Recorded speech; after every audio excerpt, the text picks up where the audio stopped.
तुम्हारा अन्नदाता, पग पग पर है संग तुम्हारे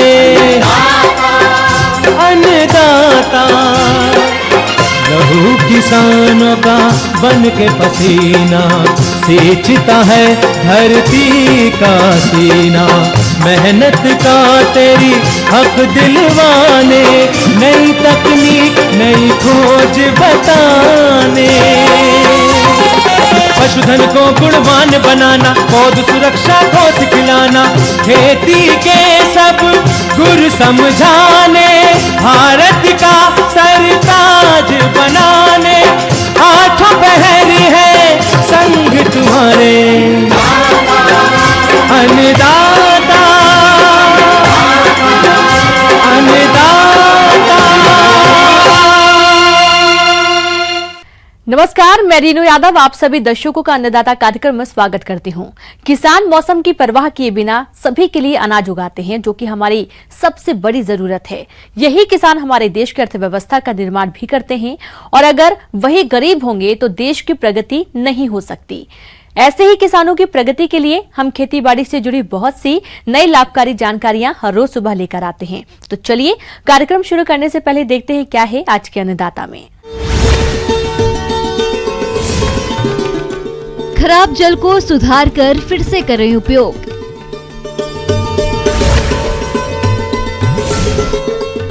ऋषि मशरूम का उत्पादन करके कमाए अच्छा मुनाफा।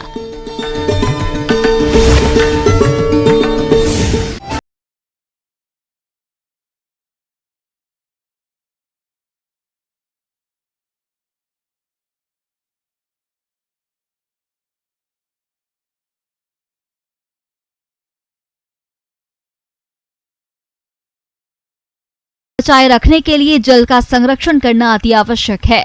भविष्य में जल उपलब्धता पर पड़ते दबाव के चलते हमें जल संरक्षण और अपशिष्ट जल के पुनः प्रयोग हेतु कुछ उपाय करने होंगे।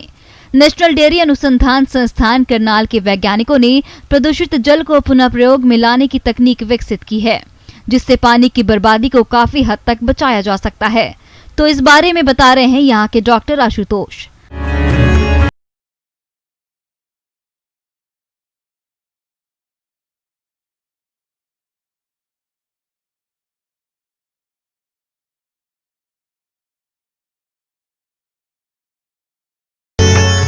भाइयों को मालूम होगा कि आजकल चेन्नई, जिसको पहले मद्रास बोलते थे, उस शहर का अभी क्या हाल है। वहाँ पे पीने के पानी की किल्लत के चलते जल बिन सब कुछ शून हो चुका है। मवेशी परेशान है, किसान परेशान है, खेती बाड़ी के लिए जल नहीं है। तो इस तरीके के हालात भारत के, हमारे देश के दूसरे राज्यों में, दूसरे शहरों में भी होने का एक समय आ चुका है। तो इस विषय में मैं किसान भाइयों को कहना चाहूँगा, खासकर उन किसान भाइयों को जो कि जहाँ पर पर्याप्त जल उपलब्ध है उस एरिया में रहते हैं, कम से कम पानी को व्यर्थ मत बहाएं। यदि हम पशुपालकों की बात करें तो पशुपालक 1 इंच 1.5 इंच की पाइप लेकर के पशुओं को नहलाना शुरू करेंगे। जहाँ पे 50 लीटर 100 लीटर पानी इस्तेमाल होना है, वहाँ 200 से 250 300 लीटर पानी जो है उसका इस्तेमाल प्रत्येक पशु पर किया जाता है, और जो पीने योग्य जल है वो व्यर्थ में बह जाता है। दूसरी चीज मैं ये कहना चाहूँगा कि जो गाँवों में तालाब हैं या जहाँ पे पानी वो इकट्ठा कर सकते हैं, उस पानी को वो सिंचाई के लिए प्रयोग करें, सब्जी उगाने में प्रयोग करें। इस टाइप की जो छोटी छोटी एक्टिविटियां, छोटी छोटी चीजें हैं, उनसे आप बहुत बड़ी मात्रा में जल को बचा सकते हैं। तो इसलिए किसान भाइयों से अनुरोध है कि जल का ज्यादा से ज्यादा संरक्षण करें, उसका दोहन कम से कम करें। गंदे जल को साफ करने के लिए हमने एक विधि का विकास किया है। अपशिष्ट जल को घरेलू एवं अन्य स्रोतों से एकत्रित कर एक होद या टंकी में इकट्ठा कर लें। एकत्रित हुए अपशिष्ट जल में 100 ग्राम पिसी हुई फिटकरी प्रति 100 लीटर अपशिष्ट जल की मात्रा के अनुसार डालकर 20 से 25 मिनट तक खिलाते रहें। फिटकरी घोलने के 30 से 40 मिनट पश्चात इस अपशिष्ट जल मिश्रण में 50 ग्राम पिसा कोयला या चारकोल पाउडर प्रति 100 लीटर अपशिष्ट जल के हिसाब से घोलकर मिला दें। अब इस अपशिष्ट जल मिश्रण को 30 से 40 मिनट तक बिना हिलाए छोड़ दें। 30 से 40 मिनट उपरांत जल में निहित सभी प्रकार के अपशिष्ट कण टंकी की तलहटी में बैठ जाएंगे। इस टंकी से शुद्धिकृत जल पाने के लिए जल का पारदर्शी और स्वच्छ सतह को नितारण विधि से दूसरी टंकी में एकत्रित कर लें। अब इस पारदर्शी एवं स्वच्छ जल को जीवाणु रहित करने के लिए 250 मिलीलीटर 1% लिक्विड क्लोरीन अथवा 60 मिलीलीटर 4% लिक्विड क्लोरीन प्रति 100 लीटर जल में मिला दें। अब इस जल को 2 घंटे उपरांत उपयोग में लाया जा सकता है। इस प्रक्रिया द्वारा उपचारित अपशिष्ट जल पशु आधारित इकाइयों में विभिन्न कार्यकलापों के लिए फिर से प्रयोग किया जा सकता है। जब आप उसको पुनः प्रयोग करेंगे जल को पुनः प्रयोग करने से ये मानिए आप कि आपने नया जल जो है उसको पैदा कर लिया। जो अंडरग्राउंड वाटर है उसको कम से कम इस्तेमाल किया। कि जो किसान भाई 50 पशु 100 पशु 400 पशु रखते हैं, नहलाने में, पशु आवास धोने में, उनका जितना भी जल इस्तेमाल किया जाता है उस जल को वो एक होदी बना करके या टैंक बना करके उसमें एकत्रित कर लें। बड़ी मात्रा में उस जल को साफ करके वो पशु आवास को धो भी सकते हैं। अगर वो पशु को पिलाना नहीं चाहते, कम से कम पशु आवास को धो सकते हैं। पशु के लिए चारा उत्पादन में उसको इस्तेमाल कर सकते हैं। कहीं गांव में या फायर ब्रिगेड सर्विसेज को वो साफ करके सप्लाई दे सकते हैं। सर्विस स्टेशंस को सप्लाई दे सकते हैं। जो सड़क के किनारे पे वृक्ष लगे हैं उन वृक्षों में भी इस पानी को दिया जा सकता है। चिनाई के कंस्ट्रक्शन के काम में इस पानी को दिया जा सकता है। तो इस तरीके से जो एक फ्रेश वाटर यानी जो भूमिगत शुद्ध जल है, जहां वो प्रयोग हो रहा है उसकी जगह हम जहां इस जल को प्रयोग कर सकते हैं उसको करना चाहिए। ये तो बिल्कुल नलके के पानी की तरह है। और ये जितने भी स्टैंडर्ड्स हैं, चाहे वो BIS का है, चाहे वो यूरोपियन पब्लिक हेल्थ स्टैंडर्ड है, अमेरिकन एसोसिएशन का है, उन सभी स्टैंडर्ड्स के मानकों को पूरा कर रहा। तो इसको इस्तेमाल करने में कोई हिचकिचाहट नहीं होनी चाहिए। किसान भाइयों, अभी तक आपने खेती से जुड़ी कुछ उपयोगी जानकारियां देखी हैं। अब लेते हैं एक छोटा सा ब्रेक, जल्द ही लौटेंगे। कार्यक्रम में आगे भी खेती बाड़ी से जुड़ी बहुत सी महत्वपूर्ण जानकारियां, तो बने रहिए हमारे साथ। के बाद एक बार फिर से आप सभी दर्शकों का अन्नदाता में स्वागत है। अब रुक करते हैं अगली कड़ी की ओर।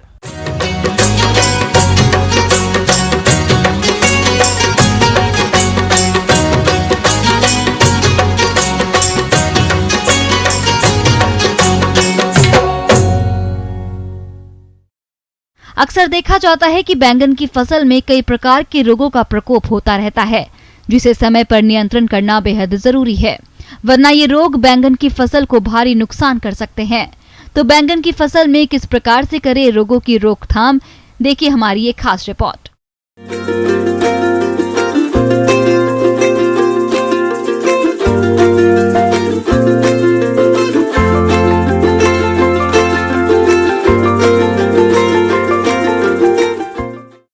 सब्जियों की फसल प्रमुख रूप से आप बहुत करते हैं, बहुत ही डिमांड होता है हरी सब्जियों का। उसमें से एक फसल जो सब्जियों का आप लेते हैं वो है बैगन। बता देना चाहता हूं कि प्रमुख बीमारियां जो हमारे बैगनों में लगने वाली हैं उनमें से सबसे पहले है विल्ट, जो उकठा रोग के रूप में हम जिसको जानते हैं। ये उकठा जैसे ही आपके खेतों में आता है, ये तो एक तरह का फंगस या एक तरह की बैक्टीरिया दोनों से होता है। किसान भाइयों, बैगन की फसल में उकठा रोग की समस्या आमतौर पर देखी जाती है, लेकिन किसानों को इस रोग के लक्षणों की जानकारी नहीं होती, जिससे वो समय रहते इसका नियंत्रण नहीं कर पाते। इसलिए आइए सबसे पहले जानते हैं इस रोग के लक्षणों के बारे में। आपको बस हमारे किसान भाइयों को ध्यान रखना है कि जैसे ही ये खेतों में देखने को मिले, ऊपर से सूखे और धीरे धीरे पौधा सूख जाता है। दूसरी इसमें हमारी बैगन में जो प्रमुख बीमारियां हैं उसमें से बांझा रोग कहते हैं इसे। ये माइकोप्लाज्मा से होता है। इस रोग में आप देखेंगे पौधे के विकास बहुत कम हो जाता है, पौधा बिल्कुल छोटा हो जाता है। हमारे किसान भाई देखेंगे कि फल फूल पत्ती का साइज छोटा हो जाता है, जिसे किसान भाई बांझा रोग के रूप में भी जानते हैं। ये माइकोप्लाज्मा इसका एक वेक्टर होता है जो इसे एक फसल से दूसरे क्रॉप में, एक फसल से एक पौधे से दूसरे पौधे में फैलाता है। तो ये है कौन फैलाने वाला, इसे आइडेंटिफाई करना है सबसे पहले किसान भाइयों को। तो ये लीफ हॉपर छोटे छोटे कीट होते हैं, वाइट फ्लाई जो पत्तियों की निचली सतह पे बैठे रहते हैं, उजला मक्खी के रूप में जिसे हम जानते हैं। इस उजला मक्खी का हमें निदान करना है।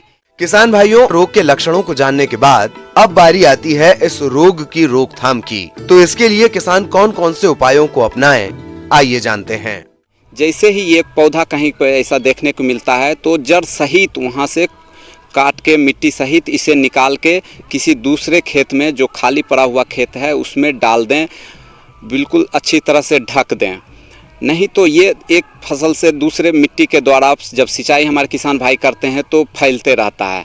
तो हमारे किसान भाई क्या करें, इसका बहुत ही अच्छा उपाय है। दूसरा, बीज को उपचारित करके लगाएं। बीज को उपचारित किससे करेंगे तो हमारे किसान भाई बेविस्टिन 2.5 ग्राम से बेविस्टिन से उपचार करके, अगर बीज का उपचार नहीं हमारे किसान भाई कर पा रहे हैं तो बिचड़ा का उपचार जरूर करके इसे लगाएं मेन फील्ड में ले जाने से पहले।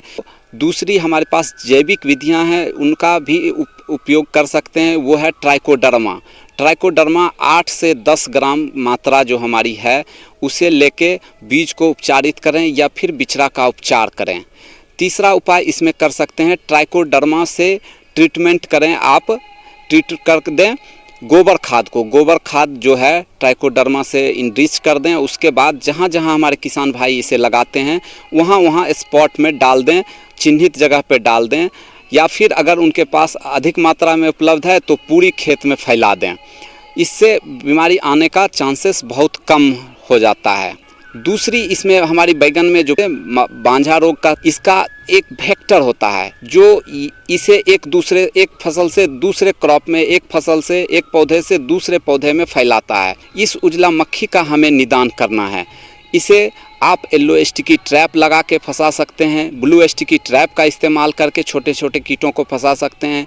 दूसरी बात का आप ध्यान रखें कि खेतों में खरपतवार कम से कम हो, तो क्या होगा कि ये जो वेक्टर है, एक जगह से ले जाने वाला दूसरे जगह ले जाने वाला जो कैरियर है, ये बिल्कुल ही कम हो जाएगा। दूसरी बात का ये ध्यान रखिए, जैसे ही निगरानी रखने के लिए मैं बता रहा हूँ किसान भाइयों को कि जैसे ही क्रॉप में, फील्ड में, आपका खेत में अगर दिखे ये बीमारी तो तुरंत इसे एक पॉलीथीन से ढक के और इसे खेत से बाहर निकाल के मिट्टी में दफना दें। तीसरी बात का ध्यान रखना है, फसल चक्र अपनाएं। फसल चक्र अपनाएंगे तो बहुत ही कम बीमारी आने की संभावना होती है।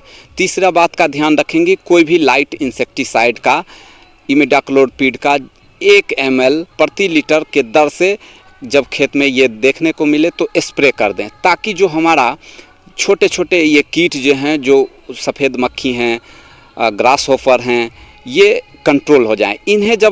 इसे जब हम मैनेज कर लेंगे तो ये बीमारियां एक पौधे से दूसरे पौधे में नहीं फैलेगी। रासायनिक दवाओं का प्रयोग करने से पहले तैयार फलों की तोड़ाई कर लें, इसके बाद दवाओं का छिड़काव करें। फसल में दवा के छिड़काव के कम से कम 8-10 दिन तक फलों की तोड़ाई ना करें, क्योंकि इन फलों में भी रासायनिक दवाओं का कुछ न कुछ अंश रह जाता है जो मानव स्वास्थ्य को नुकसान पहुंचाता है।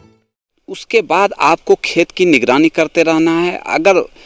अगर पॉपुलेशन इसका घट रहा है तो ठीक है, अगर यथावत कायम है तो इसे 10 से 12 दिन के बाद पुनः 0.5 से 1 ml प्रति लीटर की दर से आप स्प्रे करें।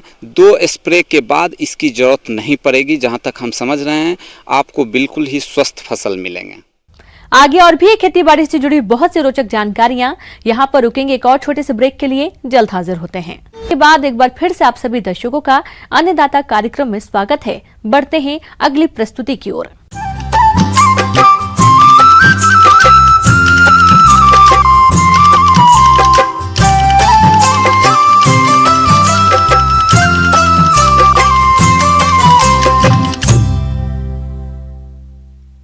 आज के समय में किसान कम समय और कम जगह में कृषि सह व्यवसायों को अपनाकर अच्छी आय अर्जित कर रहे हैं। इसी के तहत आज हम बात करेंगे ऋषि मशरूम के बारे में।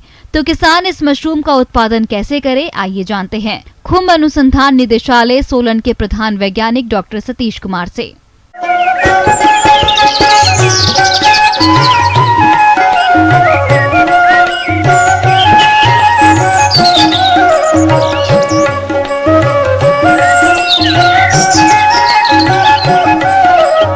किसान भाइयों, आज हम एक ऐसे मशरूम की बात करेंगे जिसमें काफ़ी औषधीय गुण रहता है, मेडिसिनल प्रॉपर्टीज होती है जिसे ऋषि के नाम से जाना जाता है या गैनोडर्मा के नाम से भी जाना जाता है। और काम शुरू करने से पहले मार्केट का भी आपको ध्यान रखना है। आपने अपने आसपास के और जगह पर इसकी मार्केट को टैप करना है।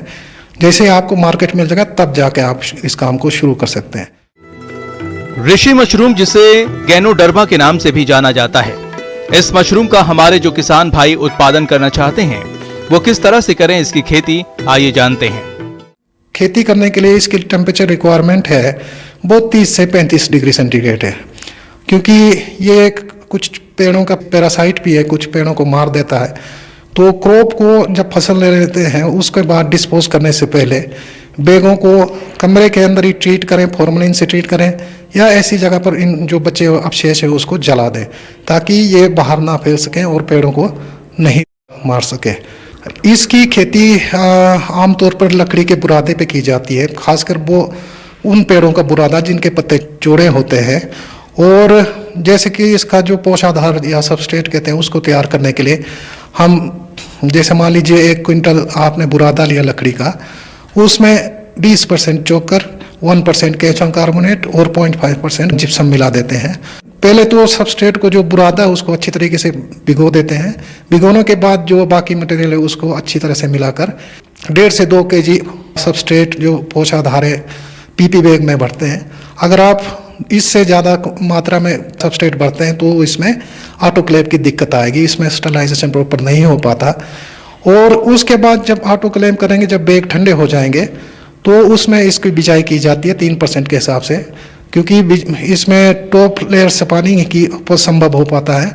तो नॉर्मली एक बैग में 30 से 35 ग्राम बीज डालते हैं हम लोग, और बीज डालने के बाद इसको 24-25 डिग्री पर रखते हैं बीज फैलने के लिए। लगभग 40 से 45 दिन में इसमें बीज पूरी तरह से फैल जाता है। और जैसे ही बीज फैल जाएगा तो उसके बाद इसमें हम लोग ऊपर से काट देते हैं, और कमरे का टेम्परेचर 30 से 35 डिग्री सेंटीग्रेड और कमरे में नमी 80 से 85% रखते हैं।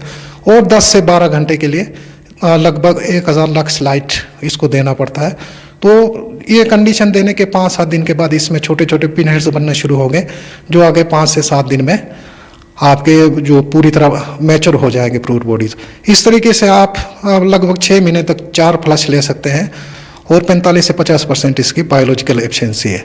इस मशरूम को सुखाकर आप अच्छे पेट जार्स में स्टोर कर सकते हैं, और जैसे ही मार्केट मिले या दूसरे फॉर्म में इसको मार्केट कर सकते हैं।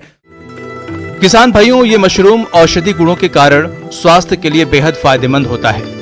इसलिए अगर आप बाजार मांग के अनुसार इसकी प्रजातियों का चयन करके उत्पादन करते हैं तो आपको इसका बाजार में अच्छा भाव मिलेगा। जहाँ तक इसकी रेट की बात है मार्केट में, जैसे हमारे यहाँ DMR में इसका सरकारी रेट 5000 रुपये प्रति किलो है, लेकिन बाहर में पहले 8 से 9000 रुपये प्रति किलो बेचते थे।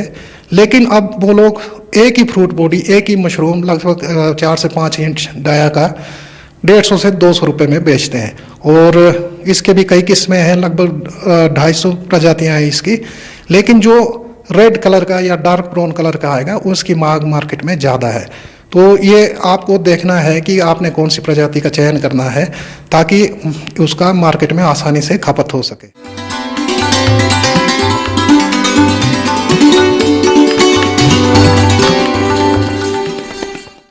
अन्नदाता हेल्पलाइन निशुल्क फोन संपर्क सेवा के माध्यम से आपके द्वारा पूछे गए प्रश्नों में से 1 या 2 महत्वपूर्ण प्रश्नों को हम अपने कार्यक्रम में शामिल करते हैं, और इसी के तहत आज का चयनित प्रश्न और उसका जवाब इस प्रकार है। अन्नदाता निशुल्क फोन संपर्क सेवा के माध्यम से आज हमने जिस प्रश्न को कार्यक्रम में शामिल किया है उसे पूछा है गांव फारिया जिला सवाई माधोपुर के किसान महेंद्र सिंह ने। आपने अमरूद का बाग लगा रखा है और उसमें कुछ पौधे सूख रहे हैं, तो महेंद्र सिंह जी आपकी समस्या के समाधान हेतु देखिए कार्यक्रम की यह प्रस्तुति।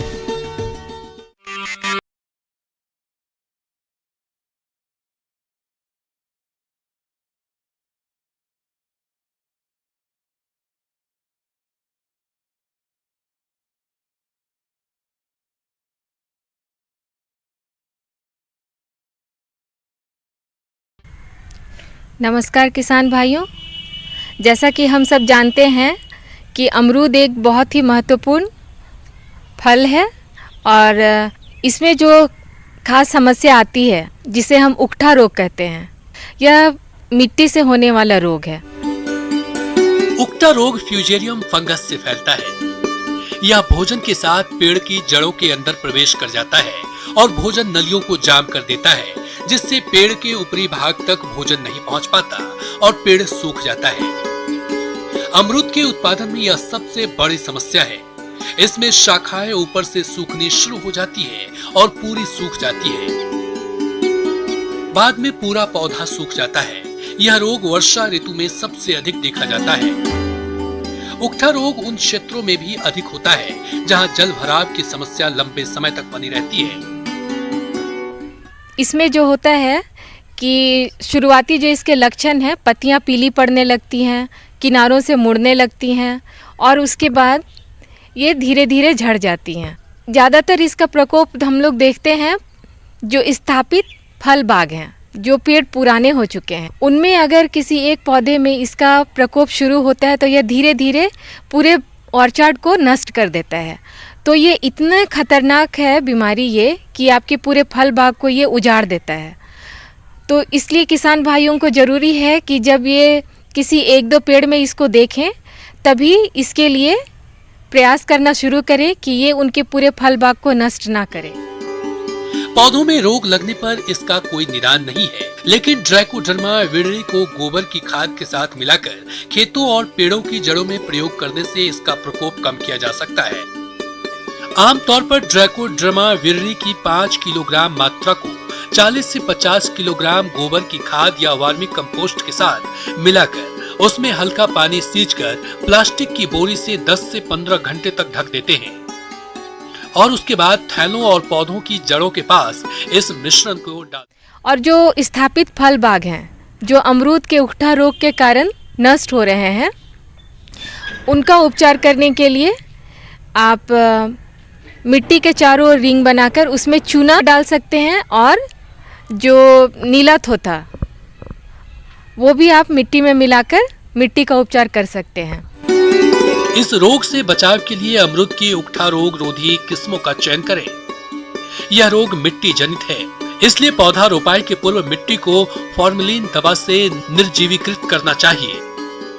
अमरूद के बागों में अधिक समय तक पानी का जमाव नहीं होने दें। बरसात के मौसम में पौधों के तनों के पास मिट्टी अवश्य चढ़ा दें। साथ ही मिट्टी जांच के आधार पर संतुलित मात्रा में उर्वरकों का प्रयोग करें। पेड़ के चारों ओर मिट्टी की खुदाई करके जो हमने रिंग बनाया है उसमें हम मैनकोजेब का भी छिड़काव कर सकते हैं। ये सारी दवाइयाँ हैं जो अमरूद के उकठा रोग में उपचार में काम में लाए जाते हैं।